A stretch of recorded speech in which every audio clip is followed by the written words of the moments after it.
This past week, we lost an absolute legend in children's television.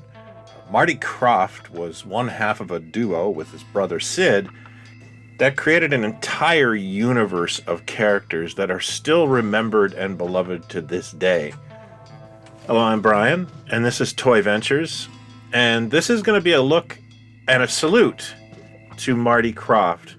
When I heard of Marty Kroft's passing last week, I was immediately very sad, and I think a lot of Gen Xers would be, considering the impact they had on our generation. I never knew a world without Sid and Marty Krofft as a kid. Their programs were often high concept, wildly imaginative, and very infectious. You just got drawn into these worlds. Upon thinking about this, I came to the realization that I don't really have a good gauge of how much they've influenced me over the years. Like, case in point, every issue of my magazine has had my mascot on it, which is a Sleestak in a smoking jacket, and that's just the tip of this.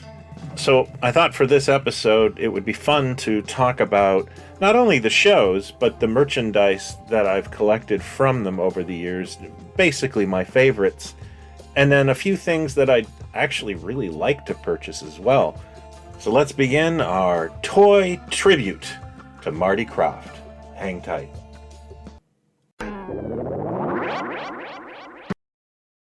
So I'm going to start off with not so much a toy, but a comic. The Krofft Super Show comic was something that when I saw it, I bought it as a kid. That show, I loved almost every segment, Magic Mongo accepted. On that series, Wonderbug, Electrawoman and Dynagirl, Bigfoot and Wildboy.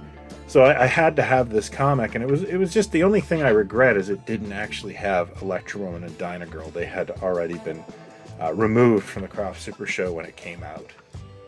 Speaking of Electrawoman and Dynagirl, I have a couple of pieces in my collection that I'm really proud of. It's one of my favorites. Is the first is this rack toy by Harmony. I did an episode about this not long ago. Just a grail piece for me in my collection. And I think my runner-up favorite is the Electrawoman Halloween costume.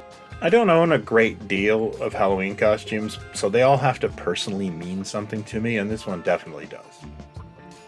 And on the aspect of stuff I'm still looking for, the Electrawoman and Dynagirl board game by Ideal is something that I'm always seeking out at shows. And the Krofft Super Show lunchbox is another thing that I'd really like to own someday, but I just haven't had that moment yet.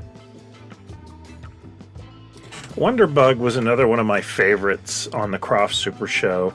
And other than this Viewmasters set, I really don't have a lot of Wonderbug merchandise. And the one thing I would really love to get is a Duncan Wonderbug replica, just a little toy car.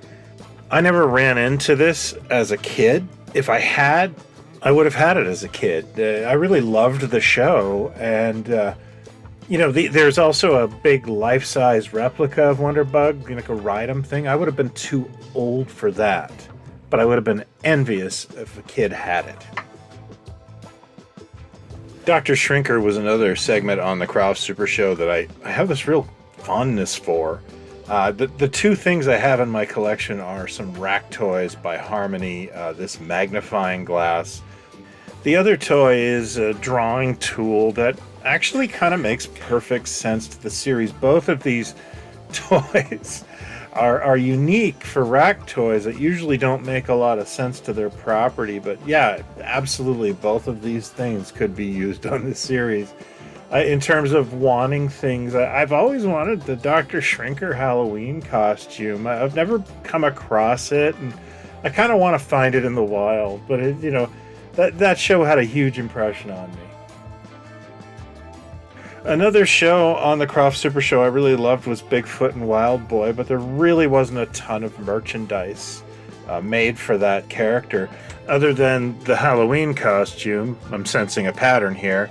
And unfortunately, this is almost as rare as the real Bigfoot.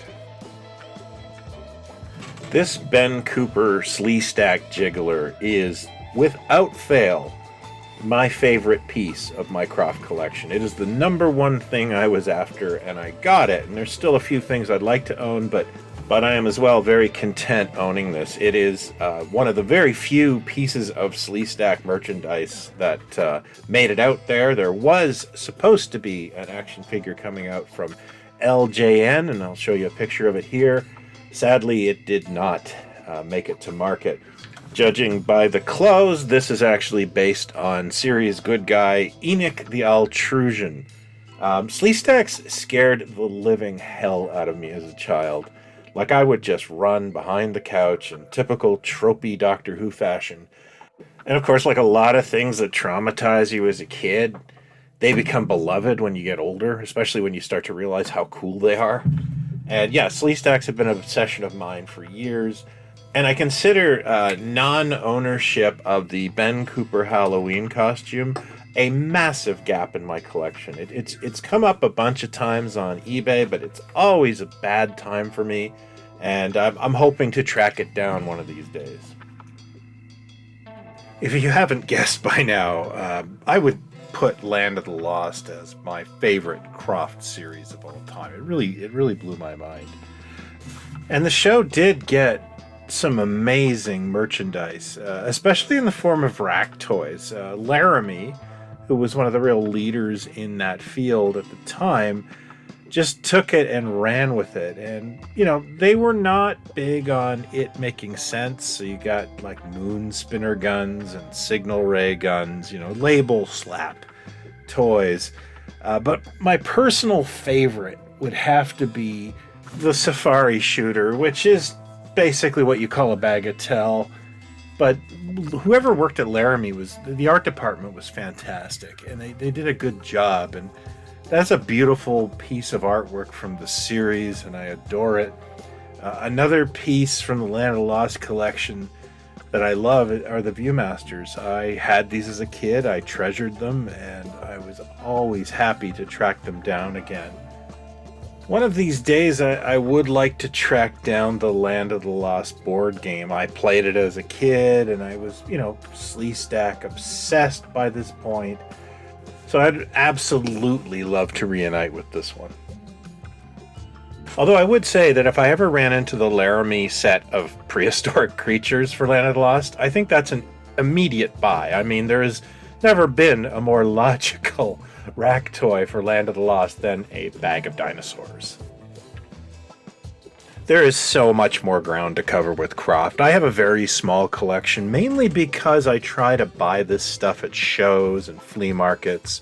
It kind of keeps the whole thing alive for me. But if you're craving more Sid and Marty Krofft stuff, I really want to talk about an awesome Instagram. It is @Krofty, and Dave has helped out the channel and the magazine more than one time, and nobody does Krofft like him. He has an incredible collection of stuff.